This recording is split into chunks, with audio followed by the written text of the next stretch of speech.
Atėjai Lietuvoje, laikas, kai viskas keičiasi. Valstybė, žmonės, taisyklės. Tačiau viename Šiaulių rajone gyvenimas teka savo vaga. Čia Pietinis.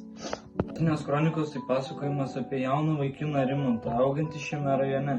Tai istorija ne tik apie jį, bet ir apie visą kartą, kuri brendo tarp sovietinio palikimo ir naujos dar neaiškios Lietuvos. Rimantas paprastas vaikinas, jam rūpi draugai, muzika, meilė ir savęs paieškos. Jis taip pat kalba kaip kalba, jo aplinka. Gyvai šiaulietiškai, be pagrąžinimo, jo pasaulis pilnas schemų, taisyklių, savų herojų ir savų problemų. Kasdienybė Pietininė nėra lengva. Čia svarbu reputacija, draugystė ir gebėjimas pastovėti už save. Jauni žmonės susiduria su spaudimu, pritapti, kartais su smurtu ar neteisingumu. Tačiau tuo pačiu tai ir vieta, kur gimsta tikros draugystės ir pirmosios meilės. Pietinė kronikas tai ne tik vieno rajono istorija, tai pasakojimas apie augimą, pasirinkimus ir laiką, kuris formuoja žmogų. Tai priminimas, kad net ir paprasčiausiose vietose slypi sudėtingos istorijos.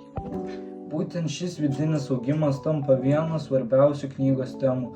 Skaitytojas gali stebėti, kaip iš paprasto paauglio Rimantas pamažu tampa brandesniu žmogumi, gebančiu savarankiškai priimti sprendimus ir galvoti apie savo ateitį. Pagrindinis romano veikėjas Rimantas, paprastas vaikinas iš Pietinio rajono, jis gyvena tokiamis pačiomis problemomis kaip ir daugelis jo bendraamžių. Siekia pritapti prie draugų, ieško savo vietos gyvenime, domisi muzika, sportu ir merginomis. Pradžių Rimanto pasaulis apsiriboja rajonu, mokykla ir draugų kompanija. Jam svarbi aplinkinių nuomonė, todėl jis stengiasi atlikti nerašytas kiemo taisyklės. Tačiau laikui bėgant veikėjas pradeda suprasti, kad gyvenimas yra daug platesnis nei jo kasdienybė aplinka. Būtent šis vidinis augimas tampa vienu svarbiausių knygos temų. Skaitytojas gali stebėti, kaip iš paprasto paauglio Rimantas pamažu tampa